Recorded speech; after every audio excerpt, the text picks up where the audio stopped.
Hi guys, నేను నెయ్యి ఎలా చేయాలనేది చెప్తా ఈ వీడియోలో.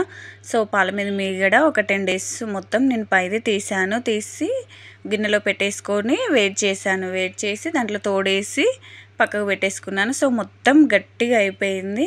అయిన తర్వాత దీన్ని నెయ్యి చేద్దాం అనుకుంటున్నా. సో ఒక మిక్సీ జార్లో మొత్తం వేసేసుకున్నా. సో దీంట్లో కూల్ వాటర్ లేకుంటే ఐస్ క్యూబ్స్ మన ఇష్టం ఏమైనా వేసుకోవచ్చు. ఐస్ క్యూబ్స్ లేని వాళ్ళు కూల్ వాటర్ అయినా కుండలో అయినా పోసేసుకోవచ్చు. పోసిన తర్వాత దీన్ని ఏం చేయాలంటే మిక్సీ పట్టాలి. దీన్ని మిక్సీ పట్టి మొత్తం వాటర్ అండ్ అవి నెయ్యి మీగడ అనేది ఒక సైడ్ వచ్చేస్తుంది. ఇగో సైడ్ నాకు వాటర్ వచ్చేసినాయి. సో మీగడ మొత్తము ఒక సైడ్ వచ్చేస్తుంది అనమాట. వాటర్ చూడండి ఎలా వచ్చాయో. మీగడ అంతా మొత్తం గట్టిగా అయిపోతుంది అనమాట. వాటర్ మొత్తం ఇట్లా బయటికి వచ్చేస్తే మనం ఇట్లా వంపగానే దీన్ని మనము ఇట్లా తీసేసుకోవాలన్నమాట. ఒక గిన్నెలో కూల్ వాటర్, నేను ఐస్ క్యూబ్స్ వేసాను. కుండల వాటర్ అయినా పర్లేదు, చల్లని వాటర్ అయితే చాలు.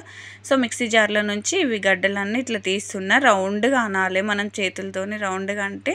సో కూల్ వాటర్లో వేసుకుంటే అలాగే ఉంటుంది, లేకుంటే ఇచ్చుకపోతుంది మొత్తం ఇటు దాటు. సో రౌండ్గా అనేసి నేను రౌండ్ చేసిన తర్వాత గిన్నెలో వాటర్ తీసుకున్నాం కదా, దాంట్లో వేసేసిన. చూడండి ఎలా ఉందో, రౌండ్గా. అలాగే కూల్ వాటర్ కాబట్టి అలాగే ఉంటుంది. నార్మల్ వాటర్ అస్సలు యూజ్ చేసుకోవద్దు.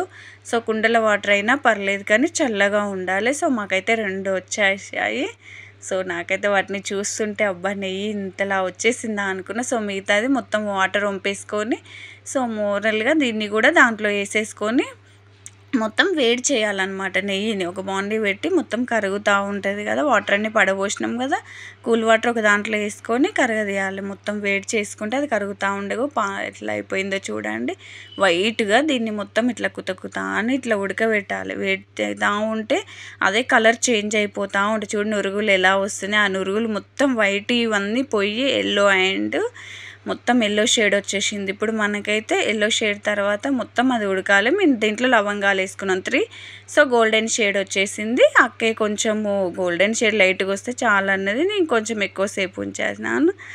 సో మొత్తానికైతే నెయ్యి రెడీ అయిపోయింది. సో దీన్ని ఏం చేయాలంటే మనం ఓరల్గా గోల్డెన్ షేడ్ వచ్చింది, గ్యాస్ ఆఫ్ చేసేసుకొని దీన్ని వడపోయాలి. మనం వడపోస్తే సో దీంట్లో ఉన్న బ్లాక్ అంతా గిన్నెలో ఉండిపోతుంది. వడపోస్తే మనకు ఓన్లీ సో ఫ్రెష్గా నెయ్యి రెడీ అయిపోతుంది. మనం ఇంట్లోనే నెయ్యి తయారు చేసేసుకోవచ్చు. సో చూడండి బ్లాక్ ఎలా ఉంది. ఆ గిన్నెలో పక్కకు పెట్టేసుకొని సో నెయ్యి ఎంత వచ్చిందనేది చూపిస్తాను. సో ఓవరాల్గా మాకైతే నెయ్యి ఎంత వచ్చేసింది. సో మనం అన్నిట్లకి, పప్పులోకి, ఇది ఉప్మాలోకి అన్నిటికీ యూజ్ చేసుకోవచ్చు. మొత్తానికి సైడ్ది అయితే వేస్టేజ్. మన ఛానల్ని సబ్స్క్రైబ్ చేసేసుకోండి, లైక్ చేయండి.